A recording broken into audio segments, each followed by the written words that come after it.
Me pone continuar, le doy a continuar, ¿no? Vamos a empezar ya.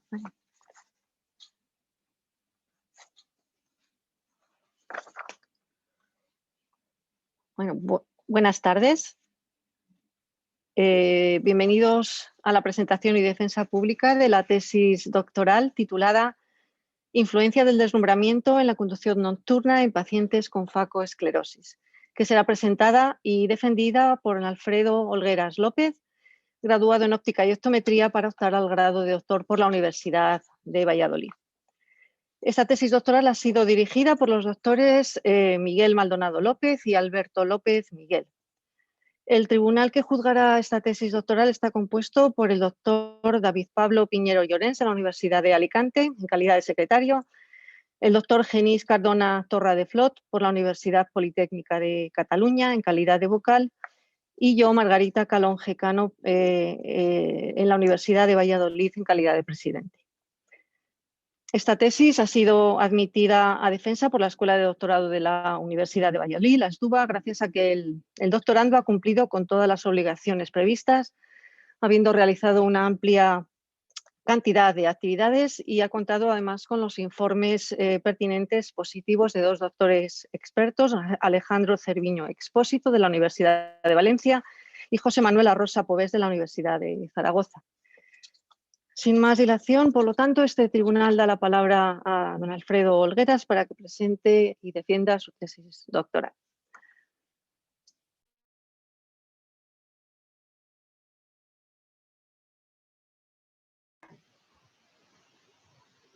Con la venia de los miembros del tribunal, a continuación pasaré a presentar el proyecto de tesis doctoral titulado Influencia del deslumbramiento en la conducción nocturna en pacientes con facoesclerosis, dirigido por los doctores Miguel José Maldonado López y Alberto López Miguel para optar al grado de doctor por la Universidad de Valladolid. La presentación contará con la siguiente estructura: una introducción acerca de la temática planteada, una justificación sobre el interés de realizar la presente investigación, la hipótesis planteada, así como los objetivos que se tratan de cumplir, una descripción de los materiales y los métodos empleados, la exposición de los resultados con su pertinente discursión en cada apartado y, por último, la lectura de las conclusiones obtenidas tras la realización de esta tesis doctoral. El primer punto es la introducción. El estudio del envejecimiento del ser humano resulta muy relevante dado que el mundo está experimentando un notable cambio demográfico. Hace apenas 10 años, un 20% de la población eran personas mayores de 60 años y este porcentaje se prevé que vaya en aumento, llegando a casi un 40%, casi el doble, para el año 2050. El envejecimiento lleva asociados inevitablemente una serie de cambios y trastornos. A nivel neurológico, la capacidad del cerebro para transmitir señales y comunicarse se ve reducida con el paso de los años. En el plano musculoesquelético, el envejecimiento normal se caracteriza por una pérdida de la masa ósea y muscular y un aumento de la adiposidad.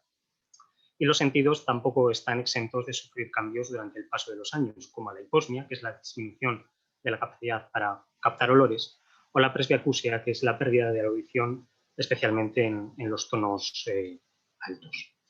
Además, asimismo, la vista también se ve deteriorada durante el envejecimiento con los cambios que veremos a continuación. Existe una reducción gradual de la amplitud de acomodación del cristalino, que resulta en una capacidad reducida para el enfoque en visión próxima, y es lo que comúnmente conocemos como presbicia. También con el aumento de la edad es bien sabido que la pupila se vuelve más pequeña, apareciendo la miosis senil. En cuanto a los cambios patológicos, entre los más significativos o el más significativo, está la catarata, que es el resultado de la opacificación de una de las porciones del cristalino. Un término también empleado es la facoesclerosis, que en este caso denomina el envejecimiento del cristalino, que conduce a una ligera pérdida de transparencia, pero sin llegar al grado de catarata. Otro concepto que también es empleado en este ámbito es el síndrome de disfunción del cristalino, que ya fue descrito allá por el año 2005. Entre el resto de cambios patológicos a nivel ocular destacan el síndrome de ojo seco, el glaucoma, la degeneración macular asociada a la edad o la retinopatía diabética. Estas alteraciones, tanto fisiológicas como patológicas, dan lugar a una disminución de los parámetros que definen la función visual, como la agudeza visual, sensible al contraste, campo visual, percepción del color o estereopsis. Además de condiciones visualmente exigentes, como las resultantes de la conducción nocturna, estos componentes se pueden ver especialmente agravados. Por tanto, como se ha comentado hasta ahora, con el aumento de la edad, con el paso de los años, la mayoría de las personas experimentaremos alguna pérdida en una o varias de estas capacidades sensoriales, cognitivas o psicomotoras que son claves para la movilidad. Para tratar de superar estas limitaciones y que no supongan un impedimento en la movilidad, muchas personas mayores se imponen de manera consciente o inconsciente una serie de autorregulaciones, de normas, para compensar esas dificultades que se encuentran a la hora de conducir. Estas autorregulaciones pueden ser a nivel estratégico, en la etapa de planificación del viaje, tratando de evitar caminos desconocidos o conducir por la noche, o pueden ser a nivel táctico mientras se conduce, por ejemplo, tratando de evitar distracciones al volante, como mirar el móvil o ver un mapa. La movilidad es un requisito fundamental para que las personas mayores mantengan una buena calidad de vida y la restricción de la movilidad puede conducir a una disminución de las actividades sociales y a su vez a un deterioro del estado cognitivo. Está descrito y es sabido que la movilidad y la oportunidad de salir del hogar se asocian a la longevidad, al bienestar, a la interacción social, la independencia e influyen en una sensación de empoderamiento. Por tanto, la justificación de esta investigación fue aportar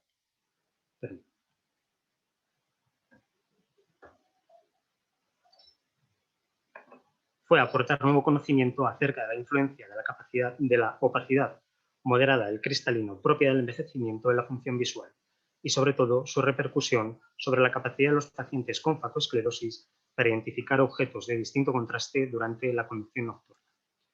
La hipótesis planteada fue la siguiente: el desarrollo incipiente de opacidades en el cristalino asociadas al envejecimiento, facoesclerosis, influye negativamente en la función visual mesópica y reduce la capacidad de anticipación visual durante la conducción nocturna. El objetivo principal al que trata de dar respuesta esta investigación es estudiar la capacidad de anticipación visual durante la conducción nocturna de sujetos con opacidades leves y moderadas de medios ópticos, facoesclerosis, y su relación con la evaluación objetiva y subjetiva de la función visual. Los objetivos específicos fueron: 1. Analizar la capacidad de anticipación visual en sujetos con diferentes grados leves y moderados de opacidad del cristalino durante la conducción nocturna. 2. Determinar la influencia del contraste y de las fuentes deslumbrantes en la capacidad de anticipación visual durante la conducción nocturna. 3. Establecer el grado de asociación existente entre la capacidad de anticipación visual, los riesgos percibidos y la calidad visual del conductor bajo distintas condiciones lumínicas durante la conducción nocturna. 4. Valorar la capacidad predictiva de la agudeza visual sin y con deslumbramiento en pacientes con facoesclerosis sobre la capacidad de anticipación visual durante la conducción nocturna. 5. Evaluar la sensibilidad al contraste mesópica bajo diferentes grados de deslumbramiento en pacientes con opacidades leves y moderadas del cristalino utilizando un simulador de iluminación durante la conducción nocturna. Y 6. Comprobar la capacidad predictiva de un sistema de exploración de laboratorio de la sensibilidad al contraste para determinar la anticipación visual durante la conducción nocturna real. Los materiales y métodos empleados fueron los siguientes. La investigación constó de una doble evaluación: una prueba de conducción en circuito cerrado homologado para ensayos de seguridad vial de la Fundación CIDAUT y una evaluación clínica de la función visual en el Instituto Universitario de Oftalmología Aplicada, IOBA. Todos los procedimientos se llevaron a cabo en base a los principios de la Declaración de Helsinki en 1964 y el estudio obtuvo la aprobación de la Comisión de Investigación del IOBA y del Comité Ético del Área de Salud Valladolid Este, del que depende la Universidad de Valladolid. Previo a la realización del estudio, todos los sujetos fueron debidamente informados sobre la metodología del estudio y los riesgos asociados, tal y como se indicaba en el consentimiento informado. Un total de 52 voluntarios fueron reclutados, fueron incluidos en el estudio y la muestra se dividió en dos grupos. Un grupo caso, que fue formado por 40 sujetos de al menos 50 años con facoesclerosis inicial bilateral, agudeza visual biocular con corrección de al menos 20-25 y permiso B de conducción en vigor. Y los criterios de exclusión, en este caso, fueron ambliopía, visión biocular anómala, cirugía, traumatismo o enfermedad ocular previa a la investigación, puntuación superior a 3 en cualquiera de los componentes evaluados de opalescencia nuclear, cortical y subcapsular posterior, según la escala internacional Lens Opacities Classification System, LOX3, o presentar deterioro cognitivo en grado de demencia con una puntuación superior a 24 en el test Mini-Mental State Examination. El grupo control fue constituido por 12 individuos sanos con cristalino transparente, agudeza visual biocular con corrección superior a 20-25 y permiso B también de conducción en vigor. Los criterios de exclusión fueron idénticos a los del grupo caso, con la única excepción de la puntuación en la escala LOX3, que en este caso no debía de ser distinta a C. Previo a la realización de la prueba de conducción real, se recabaron datos relacionados con la experiencia y los hábitos de conducción de los sujetos reclutados. La prueba consistió en la conducción durante la noche de un vehículo de ensayo circulante por una pista asfaltada con las características en lo que ancho de vía y margen de arcén se refieren propios de una carretera convencional, con 2 carriles para la circulación en ambos sentidos. Cada participante recorrió en el circuito una distancia en línea recta de 500 metros. Durante el trayecto debería de mantener una velocidad constante de 40 km por hora, con el fin de aislar como variable de sesgo la pericia del conductor al volante y proporcionar una conducción sin estresantes adicionales. A lo largo de dicho recorrido, el sujeto debía reconocer correctamente la información contenida en 2 señales dispuestas en el margen derecho de la pista, como si de señales propias de una carretera convencional se tratase, situadas a 70 centímetros del margen derecho de la calzada y 1,5 metros de altura. Los patrones que debían ser reconocidos consistían en letras mayúsculas y cada conjunto de letras se correspondió con un nivel de contraste diferente, alto y bajo, siendo el alto contraste un 50% en escala Weber, ajustándose al vigente en la normativa para la señalización vertical de la instrucción de carreteras, y el de menor contraste, un 37% de contraste Weber, fue elegido al ser el mínimo exigido para conductores no profesionales en Alemania. Se situó un vehículo deslumbrante en el sentido opuesto a la circulación del vehículo de ensayo, con el objetivo de reproducir la situación deslumbrante que genera un vehículo que circula por el carril contrario. El vehículo deslumbrante se mantuvo fijo y solo fue utilizado en aquellos momentos donde la prueba requería de condiciones deslumbrantes. La fuente de iluminación deslumbrante estaba incorporada en la instalación de faros del propio vehículo y podía representar la iluminancia generada por unos faros de cruce halógenos o por unos faros de cruce xenón. Estas iluminancias se lograron gracias al cambio en la angulación de la proyección del faro deslumbrante con respecto a la línea de mirada del sujeto participante. El vehículo de ensayo, conducido por los voluntarios del estudio, contaba con una iluminación consistente en faros halógenos que era representativa de la mediana de la potencia existente en el parque móvil europeo. Esta luz de cruce del vehículo de ensayo siempre se mantuvo encendida durante todas las vueltas del circuito. Gracias a la instrumentación colocada en el vehículo de ensayo se registraron los datos relativos a las condiciones lumínicas, así como los instantes exactos en los que los sujetos eran capaces de reconocer las letras gracias a la sincronización del sistema de audio con el dispositivo GPS. La prueba completa constó de 4 vueltas al circuito y en todas ellas los sujetos debían de llevar su corrección habitual en caso de utilizarlo. Constó de una vuelta de reconocimiento en la cual el conductor debía de adaptarse al circuito, al vehículo, a mantener una velocidad constante de 40 km por hora, así como a entender la tarea que debía realizar en las siguientes vueltas experimentales. En esta vuelta también se comprobaba que toda la instrumentación del vehículo estaba correctamente sincronizada y funcionaba de manera adecuada. Posteriormente se realizaron 3 vueltas experimentales en las que el sujeto tuvo que identificar las señales expuestas bajo cada una de las siguientes condiciones. Una vuelta sin ningún tipo de deslumbramiento y 2 vueltas con deslumbramiento, siendo una de ellas ocasionado por un faro representativo de luz halógena y la otra por un faro representativo de luz xenón.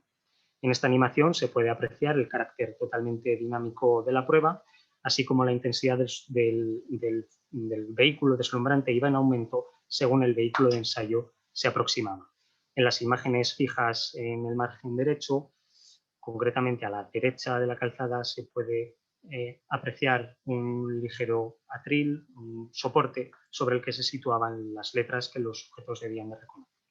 Tras cada recorrido experimental, se requirió al participante que respondiese una serie de preguntas basadas en la publicación de Ulfer y colaboradores sobre la apreciación subjetiva de riesgo en cuanto a la inseguridad, la preocupación, la probabilidad de resultar herido en un accidente y la probabilidad de resultar implicado en un accidente si en el futuro se encontraran con cada una de las situaciones lumínicas a las que se habían enfrentado.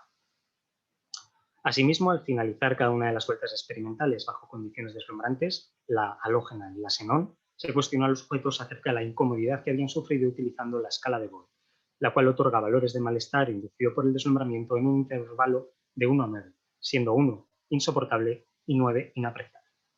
También se realizó una batería de pruebas para complementar la evaluación, en la que se midió la agudeza visual de forma monocular y ocular mediante el optotipo ETDRS a 4 metros, con la misma corrección en caso de haber utilizado alguna que la empleada durante la prueba de conducción nocturna. fue evaluada sin deslumbramiento y con deslumbramiento mediante el dispositivo Brightness Acuity Test, BAT, en sus 3 niveles de intensidad. Se realizó una refracción objetiva y subjetiva. También se comprobó la dominancia ocular mediante la prueba Holding-Carr. Tras un periodo de 10 minutos de adaptación a la iluminación ambiental mesópica, se llevó a cabo una pupilometría dinámica en condiciones de alta y baja iluminación con el instrumento Wavelight Topolizer Vario, y con este mismo instrumento se evaluaron las aberraciones monocromáticas, las aberraciones ópticas corneales monocromáticas. También la presión intraocular se midió en 4 ocasiones consecutivas con el dispositivo Ocular Response Analyzer. Se midió la calidad de visión mediante el cuestionario Quality of Vision, el cual pregunta sobre 10 síntomas, y para su correcta interpretación los datos fueron procesados por el autor del cuestionario previo al análisis estadístico, ya que sus valores han de ser transformados en una escala de 0 a 100, donde valores más altos indican peor calidad de visión. Mediante la versión adaptada y validada en España del test Mini-Mental State Examination, se evaluó la posible existencia de deterioro cognitivo en los participantes. Todos los sujetos reclutados también fueron examinados para descartar que hubiera otra patología diferente a la opacidad del cristalino. El grado de opacidad del cristalino se evaluó utilizando los valores de los componentes de opalescencia nuclear, cortical y subcapsular posterior, de acuerdo con la escala LOX3. Para gradar los niveles, según esta escala, se comparó la imagen de la lámpara de hendidura con cada componente de las imágenes estándar creadas para su gradación contenidas en la publicación original que se muestran en pantalla. El valor del color del núcleo no se consideró porque el componente de opalescencia nuclear ha mostrado una correlación más fuerte con la densidad del cristal. Se evaluó la sensibilidad al contraste utilizando el simulador de laboratorio denominado IOVA Accent ST, basado en el test Pellier-Robson. Este dispositivo está diseñado para remediar una situación en la que un conductor circularía de noche por una carretera convencional con la única luz de su vehículo como fuente de iluminación, encontrándose asimismo con un automóvil con las luces de cruce encendidas aproximándose de frente por el carril opuesto. Dicho simulador está ubicado en una sala totalmente oscura, sin ventanas y revestida de papel antirreflectante, de tal manera que la única iluminación que existe es la que se pretende reproducir. Los elementos que lo conforman son un test Pellier-Robson y 2 faros. El test Pellier-Robson se ubica a 1 metro de la silla donde se sitúa el voluntario y el centro del test se colocó a 1,11 metros de altura, coincidiendo con la altura media de los ojos de una persona al sentarse en el interior de un vehículo. El primer foco, el foco alto de 2 metros de alto, se situó justo detrás de la silla del voluntario. Lo que trata de simular este faro es la iluminación que proyectaría sobre el conductor el reflejo de las luces de cruce de su vehículo sobre la carretera. El segundo foco, el foco bajo, se emplazó junto al test Pellier-Robson y en este caso lo que trata de reproducir dinámicamente durante 5 segundos es la creciente intensidad deslumbrante producida por un automóvil aproximándose desde los 100 hasta los 40 metros. Con este segundo foco, lo que se puede simular es bien una intensidad de una fuente deslumbrante tipo halógeno o tipo xenón, igual que se hacía en el circuito. La evaluación experimental se realizó según se describe a continuación. Primero se encendió el foco alto situado tras la silla del voluntario, el cual remeda la iluminación del vehículo que conduce el sujeto. Y se establecieron 10 minutos de adaptación a ese nivel de oscuridad, a ese nivel mesópico de iluminación. Pasado ese periodo de adaptación, se evaluó la sensibilidad al contraste mesópica sin ninguna otra fuente lumínica más que la del foco alto. Para ello, se determinó el último triplete del test Pellier-Robson, el de menor contraste, que el sujeto era capaz de reconocer al menos 2 de sus 3 letras. Este triplete fue designado como triplete basal. Posteriormente, se evaluó la sensibilidad al contraste mesópica con deslumbramiento, en la cual el sujeto debía de prestar atención a ese triplete basal y retroceder hasta el triplete de anterior contraste, de mayor contraste, que fuera capaz de identificar haciendo frente a ese deslumbramiento durante los 5 segundos de duración, en caso de que hubiera dejado de percibir su triplete basal. Al finalizar esta evaluación, se midió el tiempo de recobro, entendido como el tiempo necesario para que el sujeto volviera a ver, a distinguir nítidamente su triplete basal en caso de que hubiera dejado de percibirlo a causa del deslumbramiento. Por último, mediante la escala de Boer se valoró el malestar ocasionado por este deslumbramiento y concluido este proceso se repitió la evaluación con la otra fuente deslumbrante. El orden de las fuentes deslumbrantes fue aleatorio y se estableció un minuto de espera entre cada una de ellas. Esta evaluación experimental permitió el posterior cálculo del deslumbramiento incapacitante, entendido como la sensibilidad al contraste mesópica sin deslumbramiento menos la sensibilidad al contraste mesótica con desnombramiento. El análisis estadístico se realizó mediante el software SPSS y los gráficos se desarrollaron a través de los programas RStudio y Excel. Para comparaciones entre grupos se utilizó el test de Student para variables normales y la de Mann-Whitney en no paramétricas. Para analizar el contraste de medias entre más de dos grupos se empleó el análisis ANOVA de un factor en el caso de variables paramétricas o el test de Friedman o Kruskal-Wallis cuando no lo eran, dependiendo de si las muestras estaban o no relacionadas. Para determinar la asociación entre variables, se utilizaron los coeficientes de Pearson o Sperman, según fueran paramétricas o no paramétricas las variables, y se emplearon modelos generalizados univariantes para analizar la capacidad predictiva con respecto a las distintas variables dependientes. El procedimiento estadístico que se realizó para la modelización predictiva del sistema de exploración de laboratorio sobre la capacidad de anticipación visual durante la conducción nocturna fue el siguiente. Primero se realizó el modelo de regresión lineal, introduciendo todos los valores de las variables para determinar así el coeficiente de determinación del modelo, calculándose también el peso de los coeficientes de las variables del modelo. Posteriormente, se realizó un modelo optimizado en caso de que hubiera existido algún valor con significancia estadística respecto a la correlación entre las variables. Por último, se comparó el modelo optimizado de regreso lineal, en caso de que se hubiera podido optimizar, con los valores reales de distancia de reconocimiento en el circuito. El siguiente apartado son cada uno de los resultados con su pertinente discusión y está formado por los siguientes puntos que se relacionan con los objetivos planteados. La descripción de la muestra fue la siguiente. Se incluyeron un total de 52 sujetos, 38 hombres, 14 mujeres, con una edad media de 54,10 años. Esta muestra se divide en un grupo caso de 40 individuos, 31 hombres, 9 mujeres, con una edad media de 59,6 años, y un grupo control constituido por 12 personas, 7 hombres, 5 mujeres y una edad media de 35,8 años. La diferencia de edad entre los grupos fue estadísticamente significativa. En cuanto al resto de las variables que caracterizaron a la población evaluada, cabe destacar que no existieron diferencias en la agudeza visual biocular ni en el equivalente espectro. Sin embargo, sí se apreciaron diferencias en la evaluación de la sensibilidad al contraste fotópica y en la miosis y midriasis pupilar negra. Resulta interesante observar la experiencia previa y hábitos de conducción de los sujetos evaluados, donde el grupo caso tenía significativamente una mayor antigüedad en la fecha de primera expedición del carnet de conducir, aunque recorrían menos kilómetros al año y preferían no hacerlo en condiciones nocturnas. Esta fue la distribución de la gradación de la opacidad del cristalino, donde el grupo caso como máximo obtuvo una puntuación igual a 3 para cada uno de los componentes evaluados, mientras que en el grupo control todas las medidas no fueron diferentes. La diferencia en la edad resulta intrínseca al propio diseño de la investigación, ya que el desarrollo de la opacidad fisiológica del cristalino depende de la edad, así como la menor sensibilidad al contraste en el grupo caso, tal y como reportan Puel y colaboradores, se ve disminuida. Sin embargo, estos valores se encuentran en el rango total de normalidad reportada por estos mismos investigadores. Respecto a las diferencias medias entre ambos grupos, en miosis y midriasis media, son similares a otras reportadas con anterioridad que también se explican por el envejecimiento, como hablábamos al principio de la miosis media. El análisis de la capacidad de anticipación visual en sujetos con diferentes grados de opacidad del cristalino durante la conducción nocturna fue el siguiente.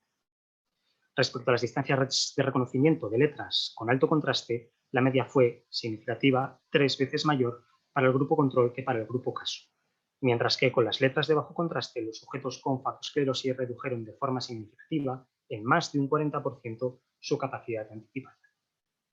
Cuando la prueba se realizó sin deslumbramiento, la distancia de reconocimiento resultó ser más del doble en el grupo control que en el grupo caso. En el deslumbramiento halógeno también mostró ser superior al doble y en el deslumbramiento xenón igualmente fue superior al doble, siendo significativas todas las comparaciones entre grupos. Respecto a las diferencias atendiendo al tipo de contraste y deslumbramiento, a la combinación de tipo de contraste y deslumbramiento, en todas las situaciones el grupo control obtuvo mayores distancias de reconocimiento de forma significativa respecto del grupo caso.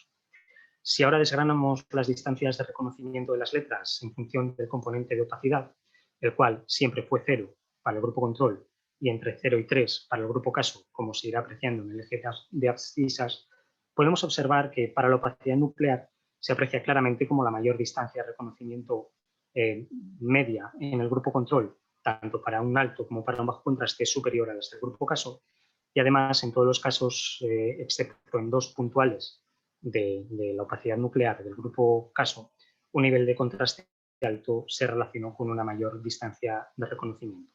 En este caso, a priori, no se puede apreciar una disminución generalizada en la distancia de anticipación según aumentaba la opacidad. Para el componente cortical, nuevamente, se evidencia mayor distancia de reconocimiento media en el grupo control respecto al grupo caso, tanto para alto como para bajo contraste. Y además, en términos generales, a medida que aumentó la puntuación en escala LOX3, sí que se puede apreciar una leve disminución en la distancia de anticipación. Igualmente, en estas comparaciones, cuando la letra fue de alto contraste, la distancia de reconocimiento fue mayor. Para el componente subcapsular posterior se repite el patrón observado de los anteriores, sobre la mayor distancia de reconocimiento media en grupo control, tanto en alto como en bajo contraste, y de modo general la distancia de reconocimiento sí que fue disminuyendo según se incrementó el componente de opacidad subcapsular en este caso, con la única excepción del valor 0,5. Al igual que en anteriores condiciones, un nivel de contraste alto provocó que la distancia de reconocimiento fuera mayor. Analizando ahora la suma, el score de los valores de las opacidades, a medida que aumentaba la puntuación de la suma en la escala, según avanzamos en el eje de abscisas, no pareció disminuir la capacidad de anticipación de manera brusca, aunque sí se aprecia como a partir de una puntuación de en torno a 5, esta capacidad de anticipación comenzó a descender. No obstante, no se encontraron diferencias estadísticamente significativas entre las distancias de reconocimiento en función del grado de opacidad de los componentes evaluados ni en función del grado de la suma de los componentes.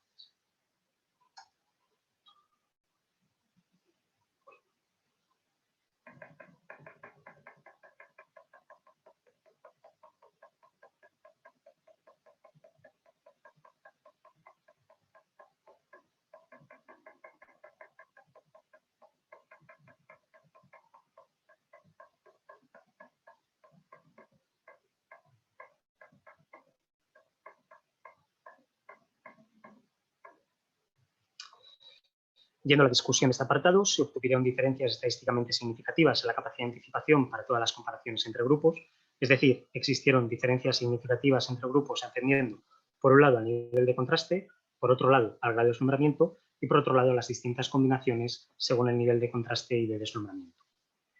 En cuanto al análisis para cada componente de opacidad evaluado, a modo de resumen, destaca que las distancias de reconocimiento menores dieron sensación de alcanzarse con la opacidad subcapsular posterior. En este sentido, varios estudios han hallado un deterioro de la función visual en pacientes con componente subcapsular en su opacidad, especialmente en la sensibilidad al contraste. Además, esta opacidad subcapsular posterior se ha asociado a una mayor dispersión intraocular, haciendo que incluso cuando la agudeza visual cumple criterios necesarios para conducir, sus valores de dispersión estén por debajo del umbral, por debajo de los recomendados para la conducción. En este caso, cuando solo se evalúa la agudeza visual, este hecho pasa desapercibido.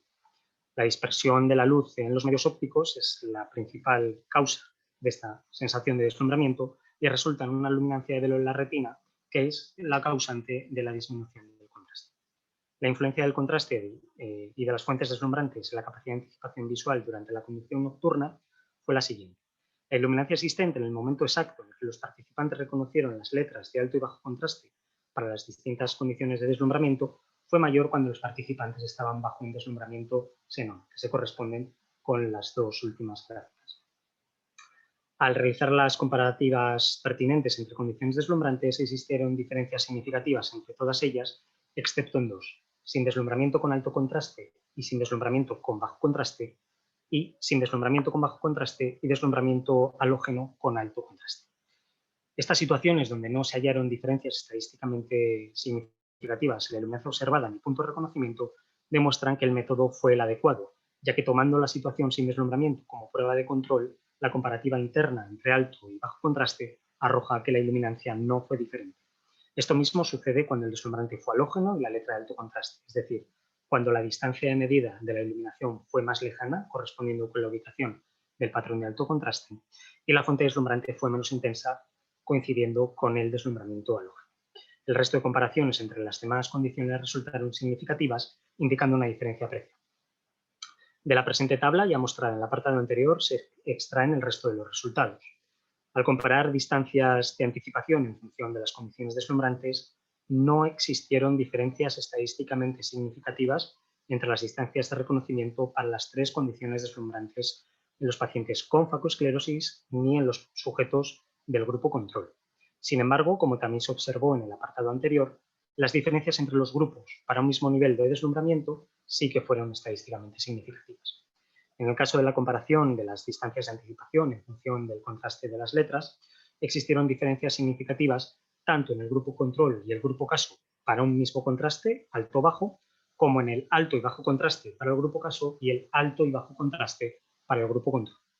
Si atendemos ahora a las distintas combinaciones, contraste y deslumbramiento, en el grupo caso, para el mismo deslumbramiento, la mayor distancia de reconocimiento se da cuando el patrón a identificar es de alto contraste.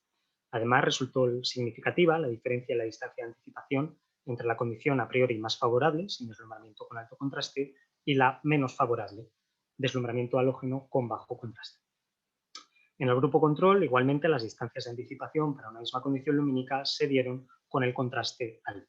En este grupo, todas las comparaciones entre alto y bajo contraste resultaron estadísticamente significativas independientemente de la condición lumínica con la que fueran asociadas. De modo general, tanto para el grupo caso como para el grupo control, la condición deslumbrante no resultó tener influencia por sí sola en la distancia de anticipación visual en la prueba de conducción. Sin embargo, sí que contribuyó a evidenciar diferencias en las distancias de reconocimiento al comparar ambos grupos. En lo que a los niveles de contraste de las letras se refiere, sí que existieron diferencias estadísticamente significativas y se evidenció una mayor distancia de anticipación para las letras que resultaban de alto contraste, tanto para el grupo caso como para el grupo control. Al incluir cada condición deslumbrante con cada nivel de contraste, las diferencias medias entre los grupos oscilaron entre 9,53 metros y 57,37 metros, siempre siendo mayores para el grupo control. Comparando estos resultados con otras investigaciones que emplearon un circuito de conducción para evaluar la capacidad de reconocimiento de elementos durante la conducción nocturna, se refuerzan los hallazgos de esta presentación. Buzi y colaboradores encontraron que la capacidad de los conductores para reconocer peatones, incluso en distintas condiciones deslumbrantes, mejoró enormemente cuando se incrementó el contraste de estos, lo cual se asemeja a los resultados encontrados en esta investigación, donde la distancia de reconocimiento siempre fue mejor con un mayor contraste. Otra investigación de Buzi y colaboradores evidenció que la capacidad de los conductores para detectar peatones se vio degradada por la presencia de deficiencias visuales moderadas, como es el caso de los sujetos con facoesclerosis. También Buzi y colaboradores, en otro estudio, mostraron que las personas mayores reconocieron peatones en movimiento a distancias significativamente más cortas que participantes más jóvenes, reconociéndolos los sujetos de mayor edad aproximadamente a la mitad de la distancia de los participantes más jóvenes. Este porcentaje se asemeja al encontrado en otras investigaciones en las que la reducción fue cercana al 60% para conductores mayores en comparación con conductores jóvenes. Si observamos nuestros porcentajes de reducción, de media rondan ese 50-60% de investigaciones análogas. Ciwis y colaboradores hallaron un efecto de la fuente deslumbrante sobre la distancia de reconocimiento, al contrario que la presente investigación. Sin embargo, el método empleado para la medida de la distancia de reconocimiento por Ciwis podría no haber sido suficientemente adecuado, ya que el sujeto debía de tocar el claxon al reconocer el objeto, no siendo seguro que lo hubiera reconocido adecuadamente. Entonces, el evaluador ponía en marcha un cronómetro que paraba al pasar a la altura del objeto evaluado y posteriormente, combinándolo con la velocidad, la cual no era constante en su caso, eran capaces de determinar esa distancia. Por la que, a priori, ese método dificultaría la precisión de las medidas comparándolo con la precisión aportada por el sistema GPS que se utilizó en la presente investigación. La relación entre la capacidad de anticipación visual, los riesgos percibidos y la calidad visual del conductor bajo distintas condiciones lumínicas durante la conducción nocturna fue la siguiente. Cuando no existió deslumbramiento, se hallaron relaciones significativas principalmente de carácter interno entre las distancias de reconocimiento, la percepción subjetiva de riesgo y el cuestionario de calidad visual, y alguna de carácter puntual entre riesgos percibidos y malestar en cuestionario de calidad visual. Bajo la influencia del deslumbramiento halógeno, se encontraron igualmente relaciones significativas, principalmente de carácter interno, entre las distancias de reconocimiento, la percepción subjetiva de riesgo y el cuestionario de calidad visual.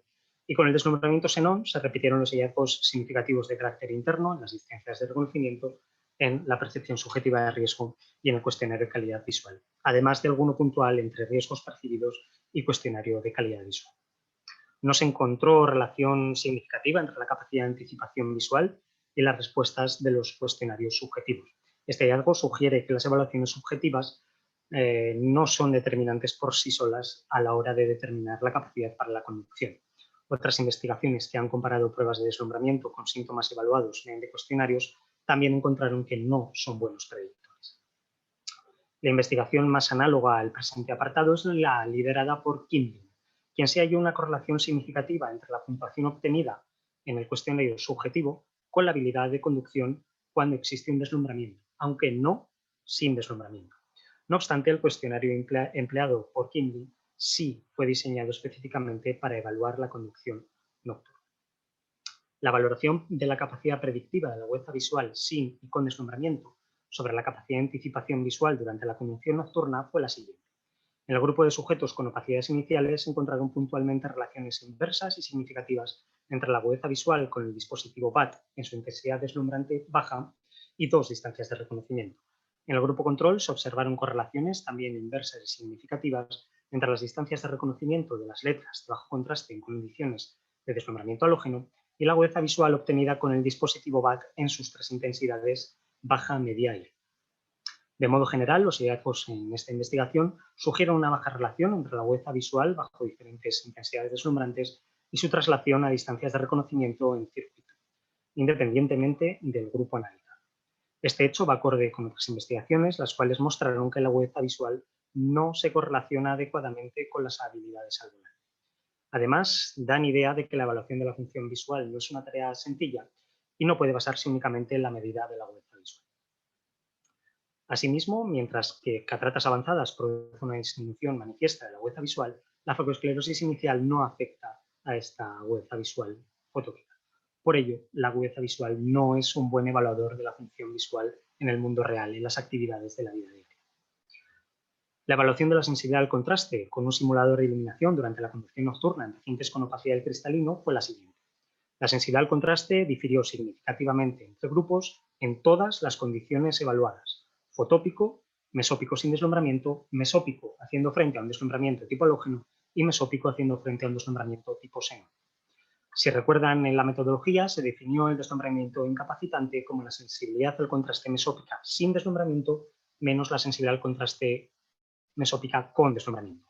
Las diferencias entre grupos resultaron estadísticamente significativas, con unos valores medios de 0,31 y 0,33 en el grupo caso y 0,21 y 0,23 en el grupo control para un deslumbramiento tipo halógeno y tipo xenón respectivamente.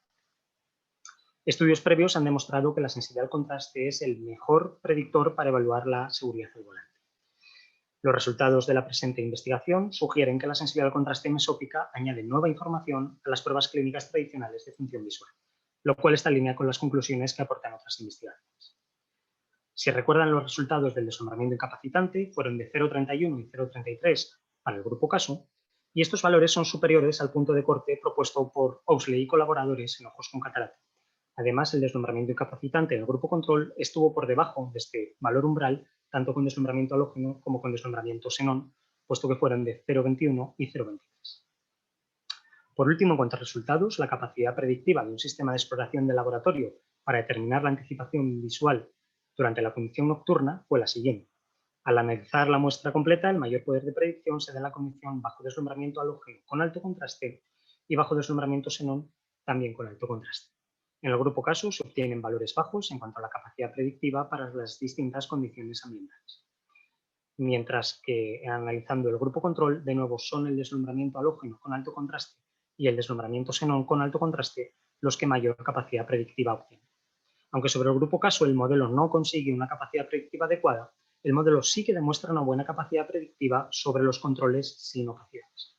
Curiosamente, los porcentajes mayores se dan con las letras de alto contraste, lo cual reafirma lo expuesto anteriormente sobre la mayor influencia del contraste de los elementos en el reconocimiento de objetos a distancia durante la noche. Además, otros factores propios de la conducción real no se reproducen en el simulador. La fidelidad física, entendida como el grado en que el entorno simulado se parece al entorno real, por ejemplo, que un faro deslumbrante sea realmente un faro de un vehículo, o la fidelidad funcional, entendida como el grado en el que el entorno simulado se comporta como el entorno real, es decir, que el simulador sea capaz de proporcionar ese carácter dinámico y esos estímulos continuos que se perciben durante la conducción, son dos problemas que ya han sido anteriormente identificados al comparar simuladores con un entorno real. No obstante, un hecho muy importante a tener en cuenta son los costes de cada procedimiento. La evaluación en un circuito real requiere del alquiler de la pista, con la correspondiente necesidad de más personal, la contratación de un seguro y la disposición de vehículos para la evaluación. Estos costes son mucho mayores que los necesarios para la creación y utilización del simulador, el cual, una vez instalado, simplemente necesita la presencia de un evaluador que controle todos sus elementos. Además, tenerlo habilitado en una sala totalmente acondicionada y siempre disponible hace que no haya una dependencia ni horaria ni de terceros para llevar a cabo la evaluación.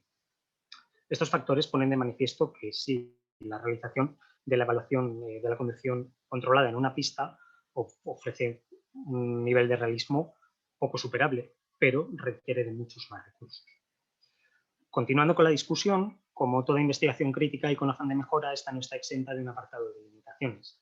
El tamaño muestral contó con una ratio de 3:1 por el mayor interés de evaluar sujetos pertenecientes al grupo caso. Aún así, el número de sujetos evaluados fue suficiente como para proporcionar comparativas realmente valiosas entre los grupos, y además el tamaño muestral del presente estudio supera al empleado habitualmente en investigaciones en este ámbito. La ubicación de los contrastes siempre fue la misma, no obstante los contrastes no eran muy dispares, 37% versus 50%, y ninguna de las condiciones deslumbrantes resultaron significativas por sí solas en la valoración de las distancias de reconocimiento. También es importante señalar que no se utilizó una fuente deslumbrante xenón real, puesto que hubiera sido imposible que los dos niveles de deslumbramiento se proyectaran desde el mismo punto. Para ello, lo que se ideó fue que de una misma fuente se modificara su intensidad en base a simular el deslumbramiento de una fuente tipo halógeno o tipo xenón. Por último, las evaluaciones se realizaron de manera biocular, considerándose esta condición como la más favorable para tratar de relacionar los resultados con las evaluaciones durante la conducción nocturna, la cual es una actividad que se realiza de este mismo modo.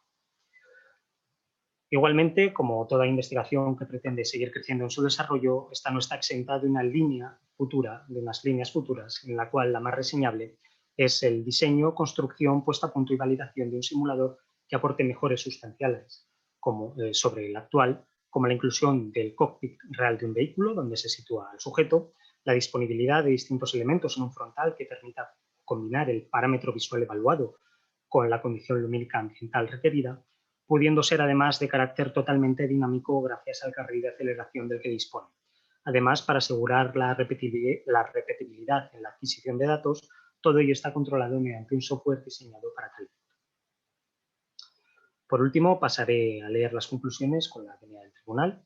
La conclusión principal es que la capacidad de anticipación visual durante la conducción nocturna se ve considerablemente reducida en sujetos con facoesclerosis, especialmente cuando existen objetos de visión con bajo contraste. Además, dicha reducción puede detectarse al evaluar la función visual en el ámbito clínico en condiciones lumínicas similares a las de la conducción nocturna, con la introducción de una fuente deslumbrante en la luz. De modo más específico, las conclusiones fueron: 1. Las personas con facoesclerosis ven reducidas su capacidad de anticipación visual durante la conducción nocturna en comparación con sujetos sin opacidades de medios, independientemente de la magnitud del deslumbramiento que sufren.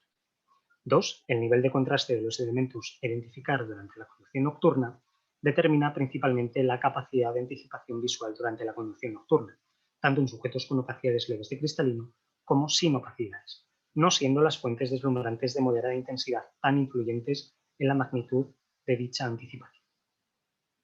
3. Los riesgos subjetivos percibidos durante la conducción nocturna, así como la medida subjetiva de la calidad visual, no están asociados a la capacidad de anticipación visual durante la conducción nocturna, por lo que este tipo de evaluaciones deben complementarse con otras pruebas psicofísicas de evaluación de la función visual, independientemente de la presencia de opacidades en el cristalino.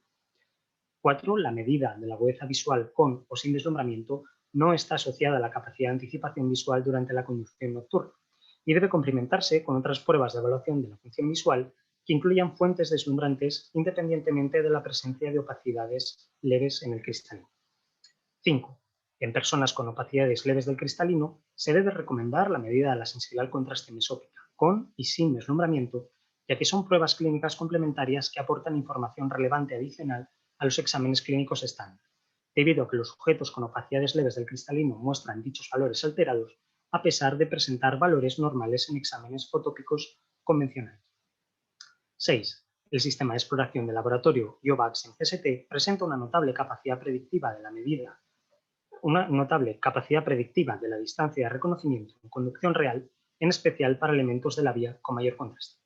Sin más, agradecer al tribunal, directores, compañeros, en especial aquellos que han colaborado estrechamente en este proyecto, como la doctora Martínez Plaza, Manuel Marcos o Mario Crespo, familia y amigos, su tiempo dedicado durante este camino. Quedo a la disposición del tribunal para que realicen los comentarios y preguntas que consideren oportunos. Gracias.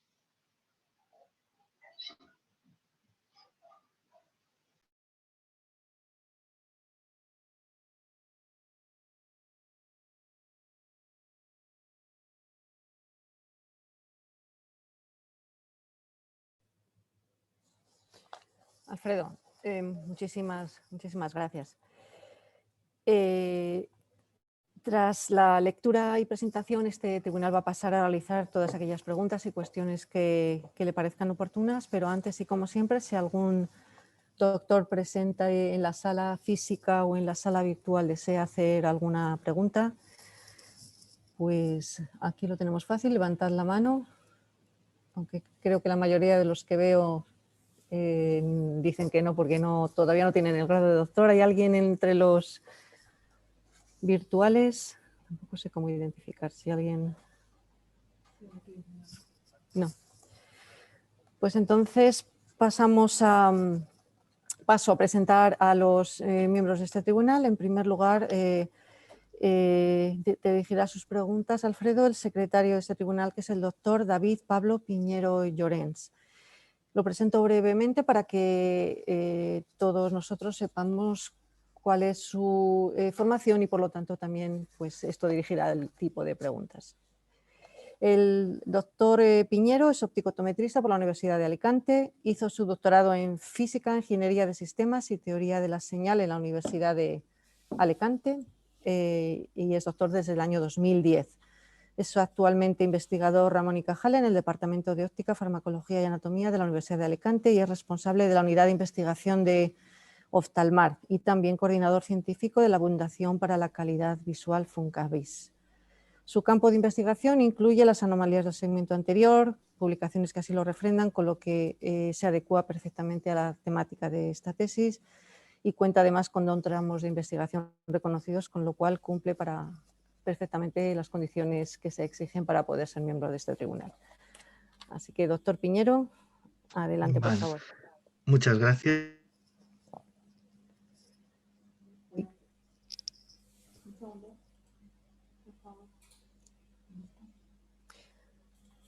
Un segundo que te hemos silenciado sin querer. Ahora sí, perdona.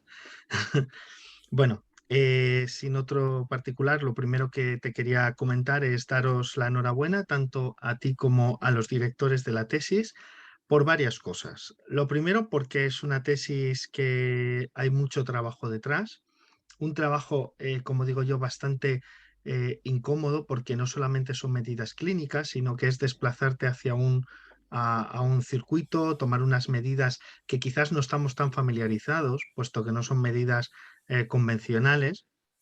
Y sobre todo, yo os felicitaría, te felicitaría al doctorando por la idea. Me parece muy original. Es una idea muy, muy original y necesaria a la vez. Yo quiero destacar, que además eso lo he puesto también en informe de valoración, de hecho lo habrá notado el doctorando, cuando te pones a revisar la literatura científica sobre visión y conducción, la verdad es que brilla por su ausencia, ¿vale? Los trabajos son muchas veces de carácter retrospectivo y, bueno, pues análisis, vamos a decir, de incidencia de accidentes y relacionarlos con agudeza visual, con parámetros que sabemos que no correlacionan. Entonces, el hecho de que hayáis hecho un trabajo en este área, pues hombre, es de agradecer, porque esto va en la seguridad de todos. Y lógicamente todo lo que favorezca la seguridad vial pues muchísimo, muchísimo mejor para todos, la verdad. Entonces, lo primero es eso, quería darte la enhorabuena. Tenía que también decirle que lo que es la redacción de la tesis, la verdad es que carece prácticamente de ninguna falta de ortografía, está muy bien escrita, ¿vale? Eso es algo que se agradece porque a veces con las prisas ya sabes que a última hora siempre aparecen fallos. Lo que yo sí que he echado mucho en falta es un poquito más de material gráfico, especialmente en la introducción, puesto que se hace muy densa, ¿vale? Pero bueno, siempre hay pros y contras. Vamos entonces un poco a definir, teniendo ya claro pues un poco la gran importancia que tiene esta tesis y para mí lo relevante y lo interesante que es. Yo sí que te quería comentar algunas preguntas y algunas cosas que a mí sí que me han supuesto un poco de debate, por decir de alguna manera. Lo primero, yo supongo que te lo imaginarás, es el tema del tamaño muestral. Eh, mm, yo creo que personalmente, a pesar de que está muy bien justificado, es decir, el tamaño muestral lo has justificado, aunque sea una relación 3:1, que a mí no termino de entender por qué tiene que ser 3:1, ¿vale? Pero bueno, yo creo que te has complicado la vida, porque el grupo control debería haber sido los propios personas mayores que habías medido y no tenían opacidad.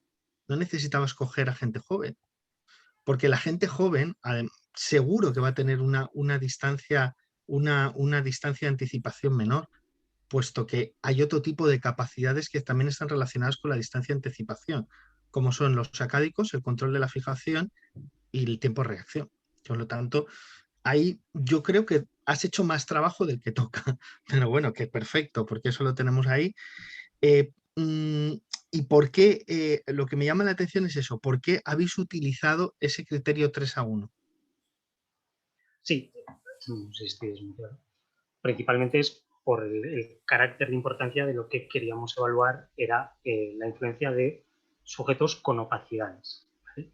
Entonces, suponía una limitación metodológica lo que es gestionar todos los recursos para poder acudir al circuito. Entonces, digamos que teniendo un número limitado de sesiones o de sujetos a evaluar, había que dar prioridad a aquellos que tenían opacidades, porque lo que es la prueba del circuito era bastante limitante a nivel de planificación, puesto que había que desplazarse fuera de Valladolid, los sujetos tenían que aceptar ir hasta allá, la prueba se realizaba en condiciones nocturnas por la noche, con lo cual si era en invierno era pronto, pero era posible que hubiera llovido, que hubiera nevado, que la pista no estuviera en perfectas condiciones, y si era en verano era probable que fuera a las 11 de la noche cuando estaban empezándose las pruebas. Entonces, bueno, todas esas dificultades metodológicas hicieron que nos decantáramos por este tipo de Pero no, ratio en los juegos.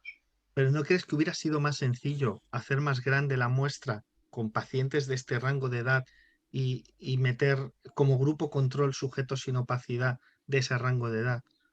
Sí, sí, habríamos aislado la variable edad en ese caso y habría sido una muy buena alternativa. ¿Sabes cómo? Bueno, yo he visto que ya tenéis una publicación, además muy, muy chula, he tenido la oportunidad de leerla esta mañana. Yo sí que te aconsejo que una cosa que podíais hacer es investigar también la correlación con la edad de muchos de los parámetros. Incluso se podría hacer una manera de que a nivel estadístico intentemos controlar la influencia sobre todo los modelos de esa variable. Es un consejo para las publicaciones, está claro que esto está perfecto. Bien, en cuanto al grupo caso, en los criterios de inclusión hablas formado por 40 pacientes de al menos 50 años con fagosclerosis inicial bilateral, perfecto. Y pones, entre paréntesis, salió de tal 2005. ¿Qué criterio? Supongo que es la definición de fagosclerosis, pero a mí me ha faltado que me describas ese criterio. ¿Qué criterio es de fagosclerosis? Fagosclerosis lo que pretende definir es aquellos estados incipientes de opacidad, sin llegar al grado de catarata, con un punto de corte marcado en 3. En 3 en cualquiera de los componentes de opalescencia nuclear, cortical o subcapsular posterior que fueron evaluados. Ese es el punto de corte, 3. Vale, perfecto. Es- Genial. Otra cosa, cuando hablas de visión biocular, Ujú. ¿vale? ¿Por qué no utilizas el término binocular? Es algo que me llama mucho la atención, porque realmente las pruebas son en condiciones binoculares, ¿eh? Sí, este concepto ha dado lugar a más de un debate entre directores y doctorando, y el, la conclusión final por la que pusimos biocular es para dar a entender que realmente no había una evaluación de la estereopsis en las pruebas. O sea, no se incluye una evaluación de la estereopsis en las pruebas. Entonces, era por un lado la parte que nos tiraba un poco más para poner binocular directamente. Por eso pusimos el término empleado, mejor dicho, es biocular, porque no evaluamos la Sí, estereopsis. pero en cuanto a la distancia de aproximación, no puedes aislar el efecto de la profundidad, es imposible. Es decir, y además va a entrar en juego cierto grado de convergencia. No puedes normalmente biocular, cuando se utiliza en la literatura, se utiliza porque separas con un septum.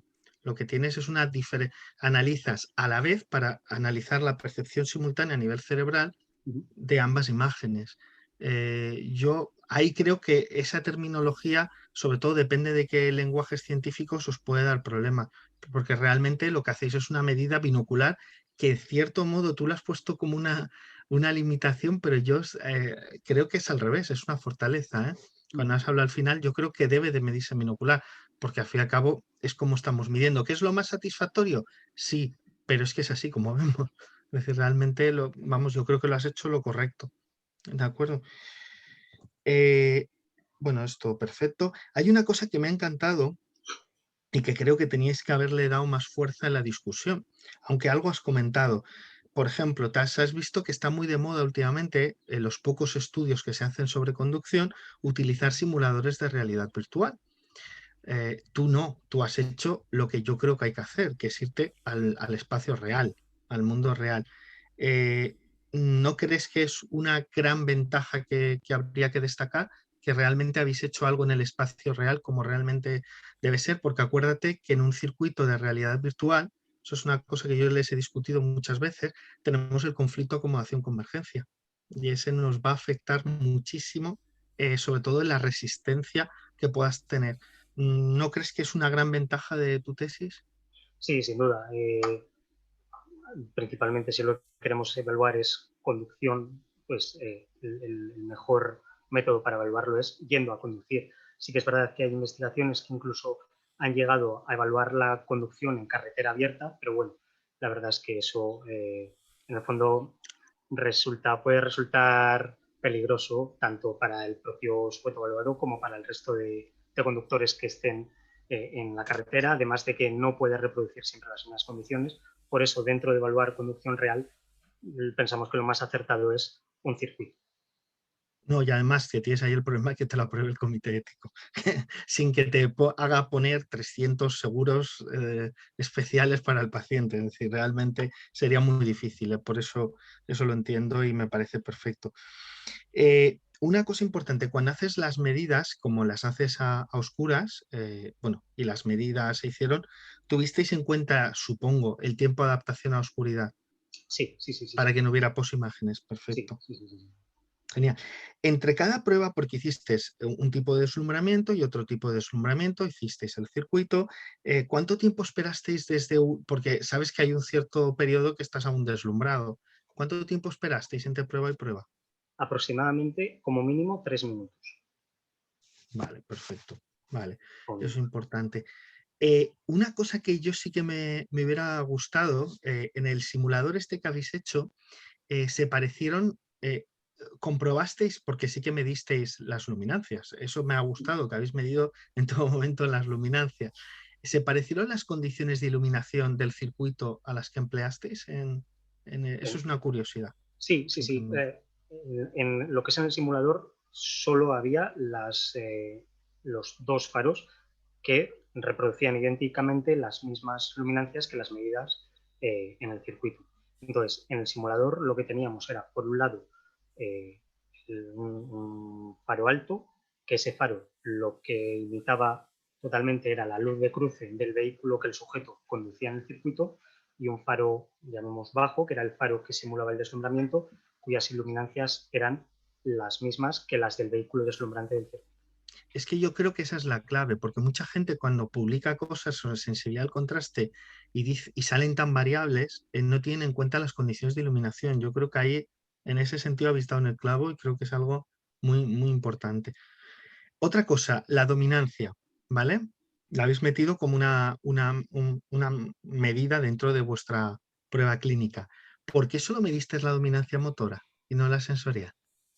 Bueno, fue en la descripción del método fue elegido así y se evaluó la motora. Así que es verdad que podría haber sido interesante evaluar la sensorial, ambas, y tener las dos en cuenta y poder realizar comparativas entre ellas incluso. Sobre todo si, pero bueno, en tu caso no iba a afectar porque no teníais pacientes con diferencias de agudezas visuales entre ojos, porque ese era un criterio de exclusión. Pero si hubierais tenido, sí que era interesante la dominancia sensorial y ver cuál es la agudeza visual del ojo dominante sensorial. Pero perfecto. Hay, hay una cosa que no sé si la podíais haber hecho, pero podía haber sido muy interesante además de todas estas pruebas. Lo que sí que he visto que no se ha hecho nunca es correlacionar todas estas variables que tú has hecho y algunas otras con la densitometría del cristalino. ¿No pues planteasteis el medirlo? Porque eso hubiera sido chulo, chulo, ¿eh? Sí, sí, planteamos hacer la medida. Lo que pasa, de hecho, teníamos alguna medida, pero realmente para poder captar toda la densitometría al realizar la prueba de la densitometría del cristalino, necesitábamos dilatar la pupila del paciente. Eso Y es la cierto. prueba de conducción es una prueba que no hacemos con la pupila dilatada, con lo cual estaríamos perdiendo esa igualdad, digamos, en los criterios en cuanto a circuito y evaluación clínica. Perfecto, me Pero sí, parece. sí, se llegó a plantear. Eso para la segunda tesis. Otra cosa, has medido la sensibilidad al contraste empleando la lámina de Pelly-Robson, que es muy conocida, y como tú sabes, evalúa una frecuencia espacial baja. Las frecuencias espaciales bajas nos permiten, sobre todo, hablar de la detección de formas, de volúmenes, ¿vale? Lo cual puede estar bien, pero cuando nosotros intentamos lo que es la percepción del detalle, sí que estaría interesante haber valorado alguna frecuencia espacial más. ¿No os habéis planteado optimizar el test con el empleo de redes sinusoidales? Sí, sí, sí. Para estas futuras líneas de las que hablaba, una de las variaciones, una de las mejoras que se pretende implementar es esa, y utilizar en vez de un Pelly-Robson, utilizar un FACT evaluando distintas frecuencias. Sí, efectivamente. Exacto. O incluso si os atrevierais, tenéis alguien que programe, incluso lo podéis generar vosotros. Es algo relativamente aplicable, vamos, que podéis hacer. A ver, todo esto perfecto. Luego, al principio del análisis estadístico, yo creo que tiene que haber un error, ¿vale? No sé si ha sido un error, porque suena a error de transcripción. Pero claro, no me queda claro si utilizas para evaluar la normalidad el test de Shapiro-Wilk o el de Kolmogorov-Smetov. Porque una vez dices una cosa, luego dices otra, luego dices que primero hiciste uno y luego el otro, no queda nada claro. Debe ser un error de transcripción y es Sapir-Whorf. Perfecto, por la limitación del tamaño, ¿no? Eso es, perfecto. Entonces, ahora sí que me queda claro. Yo lo que sí que te iba a decir es que en el grupo control, siendo 12, ¿no crees que deberías de haber usado siempre estadística no paramétrica? Sí, sí, sí. Porque aunque te diga el test de Sapir-Whorf que es normal, es que a mí me cuesta creer una normalidad en una muestra de 12. Sí, sí, sí. Puede ser un punto de mejora, sin duda. Luego, una cosa que te quería decir. A ver, esto es un tema para que veas que me lo he leído porque me ha encantado, me lo he leído a pie de la letra, pero me he dado cuenta de una cosa, y es que tu muestra está dominada clarísimamente por las mujeres, ¿vale? En la muestra, no sé si, no, por los hombres, perdona, has minimizado. Entonces, no sé si tú crees que ese tema del género, que en otros tribunales te podrían haber dado caña, por lo menos aquí en Alicante, porque esas cosas ahora las tienen súper controladas. ¿Crees que eso te podría haber influenciado? ¿Tú crees que el sexo, porque el género es otra cosa, ¿vale? ¿El sexo puede influir en estos resultados? La verdad es que yo no creo que haya tenido influencia. De hecho, no se valoraba a la hora de proponer al participante incluirse en el estudio que fuera hombre o fuera mujer. Se fueron proponiendo a los sujetos si querían intervenir y al final la muestra resultó así, pero porque no pensábamos que supusiera ningún tipo de limitación. Perfecto, genial, eso está muy bien. Esto ya te lo he comentado. Decirte como destacar, y ya me queda poquito, que el apartado 5.1.2 me ha encantado. Es para mí la parte más bonita de la tesis, en la que muestras por los distintos grados de opacidad. Esas gráficas son que luego las has puesto aquí en la presentación. A mí personalmente pienso que eso es algo que hace muy, muy visible tus resultados. Luego me ha llamado la atención, pero eso es algo que a nivel clínico también se puede llegar a percibir, es por qué esa capacidad de anticipación es diferente en función del tipo de opacidad. ¿Qué pasa con las corticales? Ahí ¿Por qué crees? lo que resultaron fue las subcapsulares posteriores, aunque no eran estadísticamente significativas en ninguna de los tres tipos de opacidad, sí que las subcapsulares posteriores fueron las que evidenciaban una menor distancia de anticipación. Y bueno, tal y como he podido ir viendo en la literatura, al final la subcapsular es la que más se afecta, digamos, por el deslumbramiento, la que más o la que es responsable de esa dispersión intraocular que se pueda producir, que Eso es. provoca esa luminancia de velo, que a su vez hace que los contrastes pues disminuya esa percepción de los contrastes. De hecho, yo lo recuerdo, pero no te puedo decir la fecha, pero sé que había un estudio de Vanderberg que intentaba analizar la capacidad del Straylight en función del tipo de catarata. Y recuerdo algo de las subcapsulares posteriores, porque aquello me llamó mucho la atención, que producía muchísimo más nivel de velo, como tú dices, de esta problemática. Está estupendo. Una cosa que te quería simplemente comentar, cuando hablas del cuestionario del Quality of Vision, que supongo que te ayudaría Macalinden a analizar los datos, realmente lo que hay que poner, porque él tiene unas puntuaciones, tienes que poner que son puntuaciones RAST. Lo que realmente él te hizo fue pasarlo a escala RAST. Pero eso es importante ponerlo porque está la puntuación no estandarizada y la puntuación RAST. Y yo lo que he echado en falta es que te la hubiera calculado por tipo de distorsión. Es decir, porque sabes que eso te analiza por halo, por glare, Es que solamente analizar eso ya te da otro artículo. Yo te estoy dando ideas para sacar. Es decir, ya solamente que lo analices por tipo de anomalía, intentes correlacionar y verás tú cómo el halo y, por ejemplo, el starburst, estoy seguro que son muchísimo más discapacitantes. Eso, no sé, eso no lo he visto en ningún sitio, podría ser interesante. Agradezco la idea y sin duda he tomado bien nota de ella. Sí, sí. Una cosa muy interesante. Y luego, en el caso de ya para terminar, del tema de la predicción, yo no veo necesario que hagáis predicción en el grupo control y más con 12 pacientes. Realmente el modelo no es. Por eso también yo creo que os ha salido que no es predictivo, pero no tanto porque no se pueda predecir, sino porque la limitación es importante. Sí que me ha gustado los otros modelos y además decirte que el análisis está muy, muy detallado, habéis sido muy, muy cuidadosos, con lo cual se agradece. Y simplemente decirte que todos los modelos, simplemente por saber, por curiosidad, lo habéis hecho con regresión lineal múltiple. ¿Os habéis planteado usar alguna otra ecuación? Por Porque yo ejemplo, sí que, pues fíjate en algunas de las gráficas que tú tienes, porque algunas se me ajustan a una exponencial. Esto lo he visto yo de ojo, pero me ha dado a mí la sensación.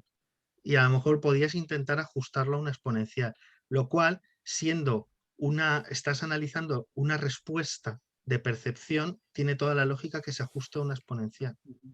Podría ser bastante interesante. Quiero decir que todavía tus datos le puedes sacar, tienes que sacarle mucho jugo, ¿vale? Que tienes muchísimo y muy buen material, ¿eh? Y luego, por último, simplemente comentarte que yo he hecho en falta que discutas un poquito más. De hecho, en todos los simuladores de conducción se mete el tema de los acádicos. Yo creo que el eye tracker ese debe ser un futuro que debéis de contemplar. El tema del eye tracker es imprescindible, porque la capacidad de reacción está muy relacionada con la capacidad de controlar la fijación, el poder hacer cambios bruscos. Entonces yo eso sí que lo metería. Me anoto la aportación para estas mejoras en el simulador que estamos llevando a cabo, poder introducir el eye tracker y contemplar los académicos. Yo solamente pues ya decirte que ha sido un placer estar en este tribunal, que he aprendido mucho también con tu tesis, siempre se aprende, y felicitarte de nuevo y que sigas por esta línea, no lo dejes, porque es una línea de investigación muy curiosa, muy peculiar, desde luego. ¿Vale? Muchas gracias.